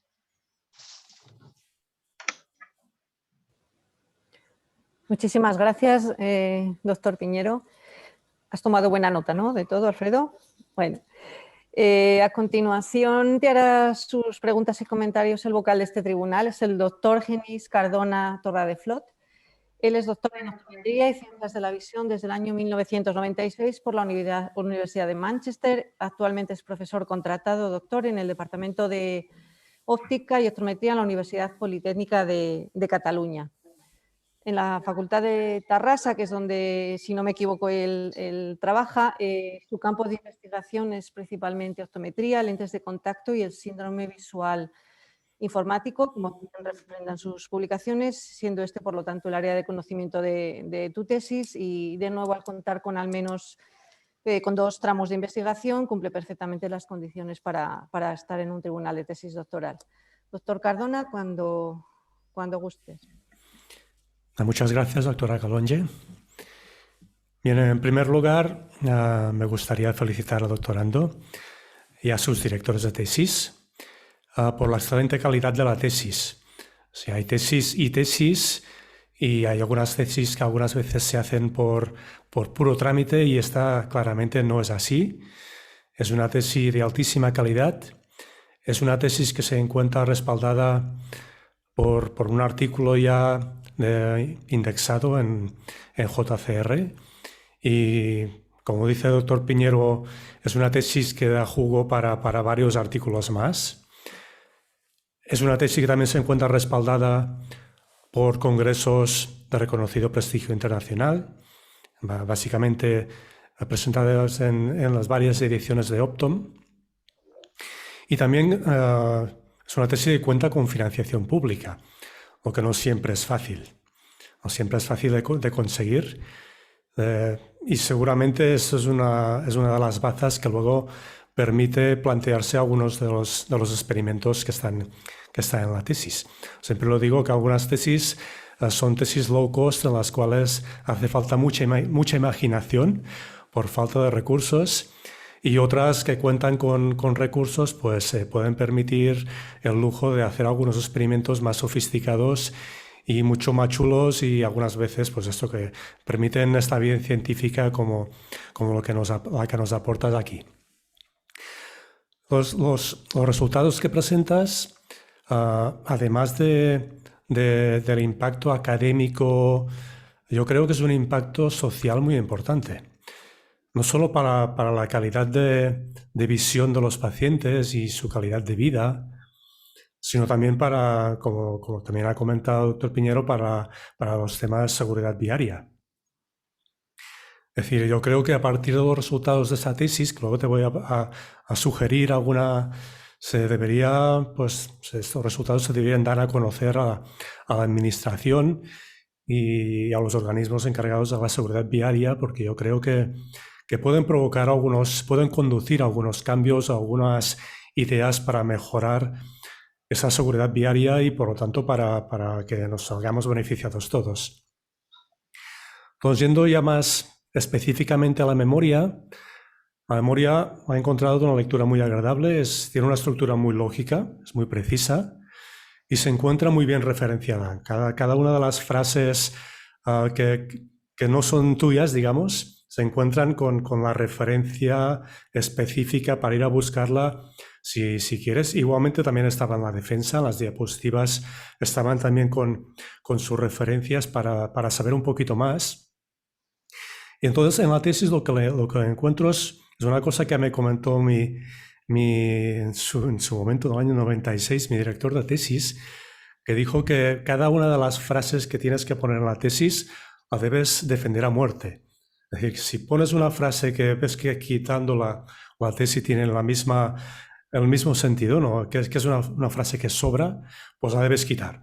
Las que están, pues debes ser capaz de defenderlas hasta la última instancia, y creo que es así. Creo que es una tesis en la que realmente no sobra ni falta nada. O sea, me ha gustado muchísimo su lectura. Igualmente la defensa también me ha parecido muy preciosa y muy precisa. Viendo, sobre todo la parte de los resultados, sabías siempre dónde estabas, cada uno de los 6 puntos que has tocado principalmente, y ibas guiando a los que estamos aquí, estamos desde casa mirando, en nuestro caso los que estamos a distancia, que a veces es más difícil de seguir una tesis si estás a distancia, pues nos ibas guiando muy bien para el momento donde te encontrabas. Ahora tengo algunos comentarios, algunas curiosidades que las he dividido como en 2 partes. Unas partes son curiosidades de tipo metodológico y otras son más como reflexiones o sugerencias de trabajo futuro. Nos empezamos por las metodológicas. Algunas de ellas ya, como que doctor Piñero tiene tanta imaginación, pues algunas ya las ha comentado el doctor Piñero. Una de las que tenía la primera también hacía referencia al tema de la edad y al tema de que al comparar sujetos más jóvenes con sujetos ya de una cierta edad, pues hay otros aspectos a tener en cuenta, como tiempo de reacción, por ejemplo. Bueno, esto ya se ha hablado. Pues otro tema que tenía, que no me ha quedado claro, es si todos estos sujetos tenían la opacidad que tenían ocular, si era una opacidad simétrica en ambos ojos. Porque hemos visto que esta podríamos definirla como opacidad incipiente, no se manifiesta en la agudeza visual. Así que has puesto como criterio de exclusión que hay una simetría en agudeza visual. Pero si la opacidad no se manifiesta en agudeza visual, ¿había una diferencia en opacidad? ¿Había simetrías? Hubo diferencia de simetría y opacidad en 2 sujetos, pero esta diferencia fue de un punto en la escala LOX3. Es decir, si en un ojo era un grado 1 de opacidad nuclear, en el otro era un grado 3 como máximo. Como máximo había una diferencia de 1 punto, y esto fue solo en 2 sujetos. Vale. O sea, en todo caso es una diferencia que tal vez clínicamente significativa no... Vale. No me queda exactamente claro cómo, en el momento que estás haciendo la prueba en el circuito, cuando los sujetos ven la letra, ¿cómo indican que ven la letra? En el vehículo de ensayo, en el que tenía que conducir el sujeto, había un sistema de grabación de voz que estaba sincronizado con un dispositivo GPS. Entonces, según avanzaba el vehículo, el sistema GPS iba localizando exactamente en qué punto se encontraba ese circuito, ese vehículo, y entonces, como iba sincronizado con el sistema de audio, cuando el sujeto era capaz de reconocer correctamente esa letra, esa señal, al ir sincronizado con la medida de GPS, se podía precisar totalmente cuál era la distancia respecto al patrón, que el patrón siempre en todas las evaluaciones estaban en los mismos puntos. Entonces, así era como se lograba valorar esa distancia, con la respuesta por voz del paciente sincronizada a través de GPS. Vale, perfecto. Entonces, ¿cómo se valoraba, por ejemplo, si los pacientes cuando decían la letra cometían un error? ¿Se les permitía seguir intentando hasta...? Podían rectificar hasta el momento en el que hubieran pasado la letra. Si, por ejemplo, era una letra E y decían U como primera respuesta, y en ese trayecto de seguir avanzando rectificaban y respondían la letra que realmente era, se medía desde el punto correcto, desde el punto de rectificación, llamemos, de esa letra. Si reconocían la letra equivocamente y respondían correctamente una vez hubiera pasado la letra, ese valor quedaba, se perdía, digamos, no fue capaz de reconocer esa señal. Vale, de acuerdo. Porque digo, tal vez un tema interesante también a valorar habría sido los errores cometidos. Es decir, momentos que el sujeto / paciente cree que está viendo la letra, que podríamos esto asimilar a una señal de tráfico, cree que está viendo la señal de tráfico, pero en realidad está cometiendo un error, es decir, está viendo una señal de tráfico que no es la que es. Y esto puede conducir pues, a problemas otra vez de seguridad viaria. Podría ser como un añadido, además de medir, al momento que la ven correctamente, también medir antes de verla correctamente si ha sido pronunciado con algunos intentos erróneos. Hicimos un pequeño análisis, pero que al final no fue incluido, de los 52 sujetos por 3 vueltas que tenían que dar cada uno, eran 156 vueltas. De esas 156 vueltas, aproximadamente en 20 de ellas sí que se produjo una rectificación de algún tipo de estos. Vale. Todas ellas en el grupo caso. El grupo control la clavaban siempre, ¿verdad? Uh-huh. Entonces, como sugerencia, ¿valorasteis medir también lo que sería la dispersión intraocular con algún dispositivo tipo OCAS que nos proporciona un valor objetivo, el OSI, el Ocular Scattering Index, que igual habría sido, además de tener esta escala, el LOX, pues tener también este valor objetivo, igual habría facilitado alguna parte del análisis? Sí que es verdad que hubiera sido ya el complemento perfecto para dejarlo todo bien redondo, pero no disponemos de ese sistema de medida. Vale. Ahora tengo algunos comentarios, digo, como más de reflexión o de difusión del trabajo. Uno de ellos es, en el momento que hacemos el examen psicotécnico, que las personas pues, hacen, sobre todo en pacientes de una cierta edad, cuando se renueva el carnet de conducir.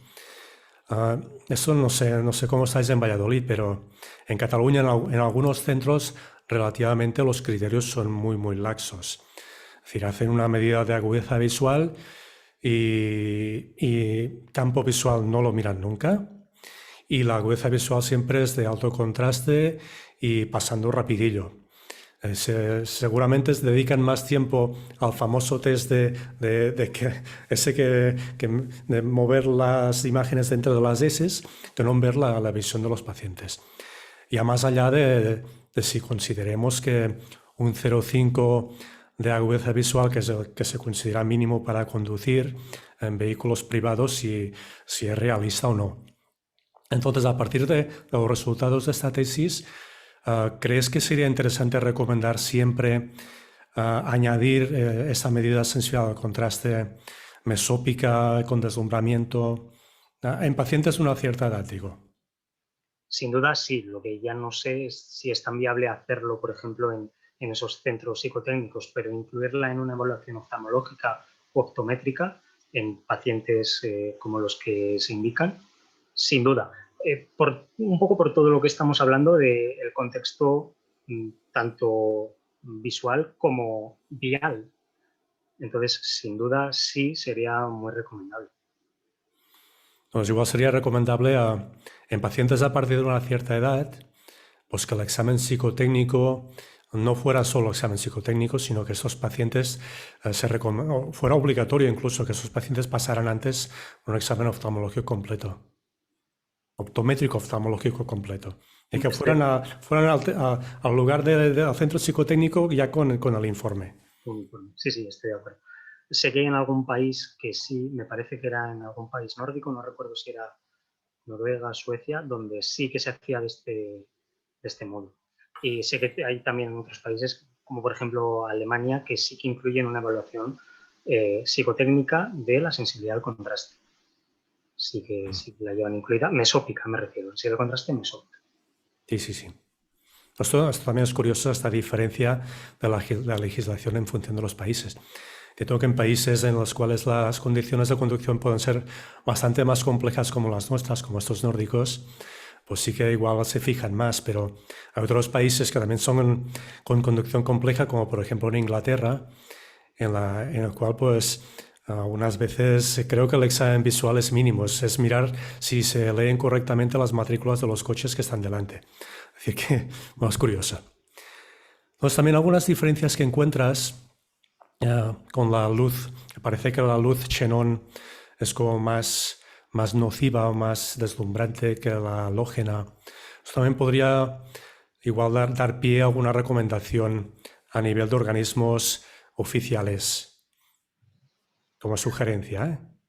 Sí, sí que es verdad que parece que era la que mayor detrimento provoca en la distancia de reconocimiento. Sin embargo, no era estadísticamente significativa entre una y otra condición, lo cual no quita que pueda ser clínicamente o en este caso vialmente relevante el enfrentarse a un tipo u otro de intensidad. Sin duda, sí, sería de interés. Yo pensaba, en mi caso particular, por ejemplo, cuando estoy conduciendo de noche, los faros de los coches que vienen de delante molestan, pero es un deslumbramiento, si queremos, puntual, que puede ser, con la edad seguramente se irá agravando, pero un deslumbramiento que encuentro que es como más, incluso más complejo y más difícil, el deslumbramiento de los coches que están detrás, que los sigues viendo durante kilómetros y kilómetros a través del espejo retrovisor. Y además los ves a una altura que seguramente es la más del eje visual. Entonces eso podría ser como una sugerencia igual de trabajo futuro, ver cómo podría afectar este tipo de deslumbramiento más sostenido en ese reconocimiento de las señales de tráfico o lo que sea. Igualmente también he añadido como sugerencia de trabajo futuro, pues hacer en días que realmente sea pues con niebla, con lluvia, días ya más complejos. Pero ahí ya meteríamos una exigencia visual mucho mayor y bueno, sería un poco más complicado siempre reproducir la misma condición ambiental, pero sí que sería interesante porque si aquí hemos encontrado una disminución, aumentando la exigencia visual, sería de esperar que pudiera ser incluso mayor, efectivamente. Y por último, solo tengo otra sugerencia también de trabajo futuro. A partir de los hallazgos que has encontrado en tu trabajo, de que principalmente los pacientes con opacificación capsular posterior, donde había el peor resultado, y el efecto real de la sensibilidad al contraste en condiciones mesópicas como efecto predictor, pues hay como dos grupos de pacientes que también se encuentran muy afectados o que podrían incluirse directamente, que son los pacientes operados de catarata con lente implantada, que tras unos meses algunos de ellos pues, desarrollan esta opacificación capsular posterior, y los otros son los propios pacientes con lente multifocal. Sabemos que las lentes multifocales comparadas con las lentes monofocales, pues uno de los problemas que tienen casi todas es esta disminución en la sensibilidad al contraste. Entonces estos pacientes también podrían ser, pues también son pacientes que tal vez no tienen el grado de opacidad como podría ser una catarata ya más elevada. Son estos pacientes con esta opacidad incipiente, pero que también puede llevar a estos problemas o estas dificultades con impacto directo en la seguridad viaria. Sí, muy de acuerdo y en líneas futuras se espera incluir más grupos que cumplen estas características y otras como por ejemplo puede ser cirugía refractiva corneal, que quizás también pueden tener una queja en este sentido. Me ha gustado mucho en ese sentido lo que has dicho de las medidas de aberraciones, porque algunas veces eso se pone de manifiesto directamente en aberraciones. En cirugía refractiva sería aumento de las aberraciones corneales y en pacientes hay otros casos, como me imagino pacientes de orto-K, que también se encuentran con estas aberraciones elevadas, pacientes con queratocono, con otras historias que podrían también pues, conducir a resultados igual similares o comparables. Pues nada más, ya ves que me ha gustado muchísimo y he ido pensando otras situaciones a las que se podría aplicar y ahora que estáis preparando este simulador que nos has presentado al final, pues podría ser ya también grupos para empezar a probar el simulador. Nada más, pues felicidades otra vez por la idea, por la originalidad y a seguir trabajando en ello. Gracias. Muchas gracias.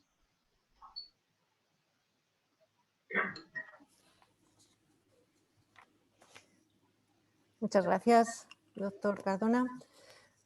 Bueno, pues es mi turno ahora. Yo creo que me conocéis todos, que no hay nadie por ahí que no me conozca. Soy Margarita Calonge y soy catedrática de entomología y mi actividad clínica investigadora y docente la ejerzo aquí en el IOA, en la Facultad de Medicina también.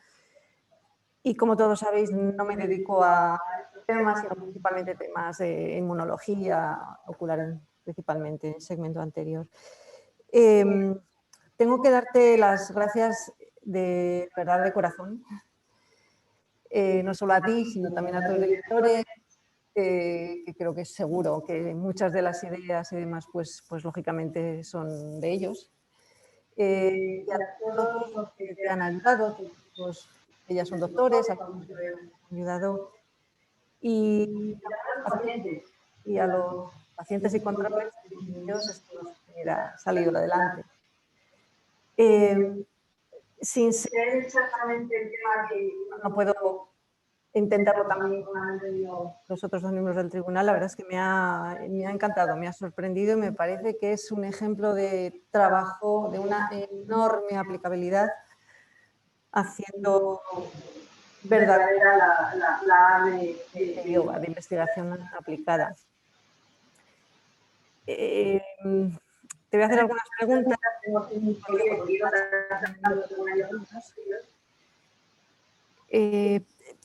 Yo creo que en realidad han hecho los pacientes 3 visitas. Quiero decir, les has tenido que ver en el IOBA antes para comprobar que cumplían todos los criterios de inclusión y de exclusión, ¿verdad? Sí, la mayoría de los pacientes eran resultados de la consulta del doctor Maldonado, por lo que ya podíamos tener de antemano ese valor de si cumplía criterios o no para ser incluido en el estudio.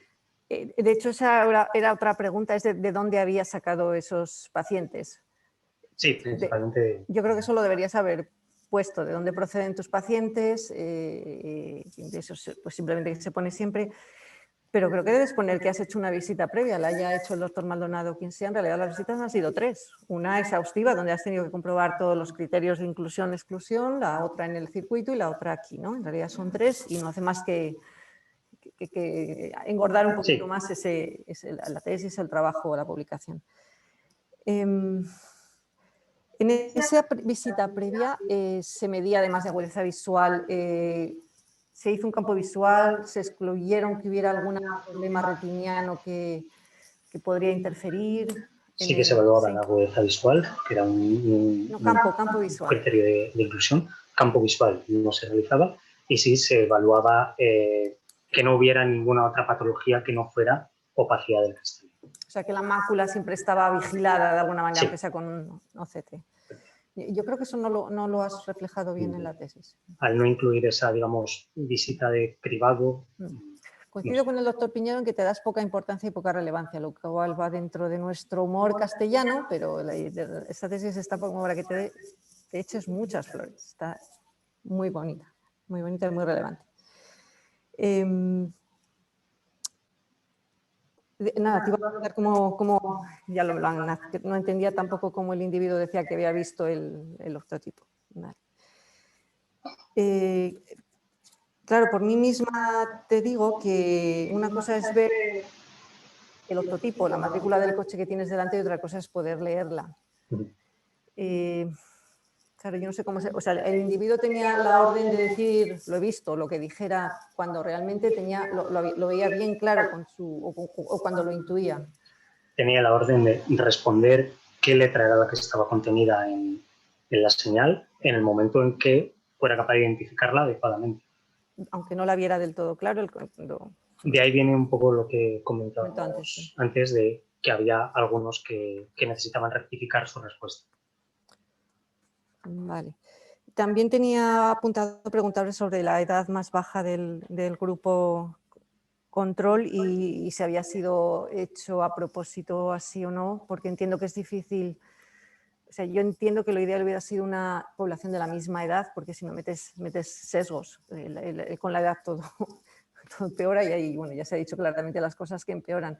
Realmente, yo creo que la razón real es que no has podido encontrar sujetos de la misma edad que el grupo caso que no tuvieran, que tuvieran cero de opacidad cristaliniana, ¿es así? Es que los sujetos caso, por su propia condición de edad, pues inevitablemente cierto grado de opacidad llevarían...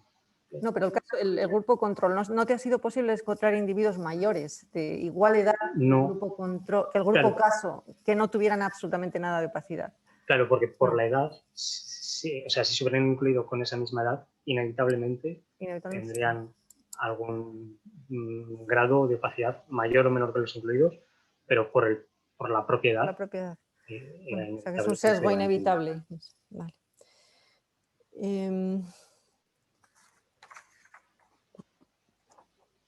Tenía aquí simplemente una curiosidad, o sea, respecto a los cambios pupilares con la edad. O sea, yo siempre he asumido que el cambio de hábito pupilar, o sea, la miosis del bebé a la midriasis de la pubertad, adolescencia y luego la miosis otra vez del adulto mayor, que se debe al aumento, o sea, al tono simpático parasimpático predominante. Es decir, en el anciano vuelven, bueno, anciano, a ver, no, ancianos no, mayores, adultos con experiencia, tienen un hábito miótico porque dominaría más el parasimpático. Tú eso lo pones en tesis, o lo que yo he leído, como un problema, o sea, como que, bueno, que no sería bueno tener ese hábito miótico, ¿o lo he entendido yo mal? Porque yo, si lo tienes, o sea, con la pupila más miótica también se reducirían las aberraciones. Sí, no quiere expresarse como que sea un problema, sino que es una condición pues inherente a, igual que la opacidad del cristalino se desarrolla con la edad, la miosis senil viene asociada con la edad. Sí que es verdad que se tiene una disminución de las aberraciones y quizás haya una menor sensación de deslumbramiento, porque al tener menor pupila sea menor la incidencia de luz, pero también, por contra, necesitan mayor cantidad de luz para que les llegue lo mismo que a jóvenes con pupila mayor a la retina. Entonces, al necesitar más intensidad de luz, probablemente se acuse más ese deslumbramiento. Vale, me he entendido. La idea del simulador dinámico de conducción me ha encantado. ¿Dónde está? En el IOBA. O sea, yo he participado como voluntaria, yo creo que sé dónde está. En el edificio. Sí, ahí, yo he participado en alguna cosa ahí. Lo que quiero decir es que imagino que tus directores ambos están con la idea de que en el futuro esto sería una manera fantástica de evaluar a nuestros pacientes. Muchos de ellos lo requieren, y no solo en el campo de cirugías y demás. En el campo en el que yo me muevo, y en concreto en los pacientes con enfermedad de ojo seco, no te exagero si te digo que el 90% de ellos, el 90% tienen todos problemas al conducir. Su queja habitual es una disminución de la calidad visual en las tareas en las que se requiere atención visual, tanto la lectura, el ordenador, etcétera, y la conducción. La mayoría se quejan de que no pueden conducir, y de noche ya ni hablamos. Esta es la frase típica.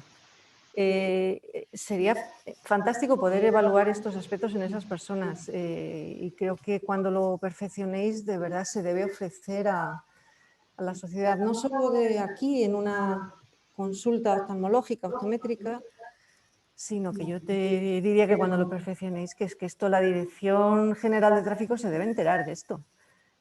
Creo que nos has convencido a todos, incluido a Mari Payana, de que hay que evaluar la sensibilidad al contraste en condiciones mesópicas. Entonces, te ruego que no te pares aquí, y te lo ruego a tus directores, ¿vale?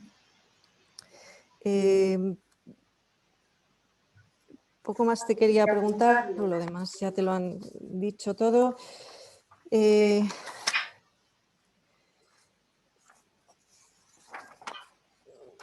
Bueno, sí que quería terminar dándote las gracias, pues, por ese código QR que refleja perfectamente cómo eres. Te voy a echar unas flores, pues, para que tu madre se sienta muy orgullosa de ti, porque yo soy madre, pues es que pues, a mí lo que me gusta es que le echen flores a mi hija, y en este caso pues es que es verdad. no solo es eficiente, eficaz, inteligente, sino que es una magnífica persona, un magnífico compañero. No hay absolutamente nadie en el IOGA que pueda decir lo contrario. O sea, siempre está así con esa sonrisa, da gusto trabajar y estar con él. Y eres una de las personas que no nos gustaría perder nunca. No sé qué planes tienes, el dinero manda siempre y hay que, porque seguro que tienes la mala costumbre de todos los días, si quieres una casa y demás, pues hay que ganar dinero, pero de verdad que seríamos tontos si te perdiéramos. Y además, con todas las ideas que te han dado nosotros, dos miembros del tribunal, tienes trabajo hasta que te mueras. O sea que, ¿cuáles son tus planes en el futuro? Lo que nos puedas decir. Mis planes de futuro es... yo, el dinero, evidentemente, tiene importancia en la vida, pero todos. Para mí no es lo primordial en mi vida. Yo estar en un sitio donde trabaje a gusto, donde se me respete, donde se me trate bien, donde tenga un buen clima laboral, donde tenga unos buenos mentores, es algo primordial que para mí en una escala está por encima de cualquier otra cosa, sin duda. Entonces, teniendo la opción de poder estar en un sitio así, ¿cómo no continuar en un sitio así? Pues tontos seremos y te dejamos escapar. Bueno, pues con esto hemos terminado el acto de presentación. Los miembros de este tribunal tenemos que reunirnos ahora en otro link privado y cuando estemos listos os vamos a hacer esperar un poco, hay que hacer papeles, los tenemos que hacer online, os lo haremos saber y volveremos a reunirnos aquí. Trataremos de ser lo más ágiles posibles. ¿De acuerdo? Entonces, al contrario de las tesis solo presenciales, yo soy la que me voy y vosotros podéis seguir aquí si queréis. Entonces me voy de aquí ahora. Y me voy para allá.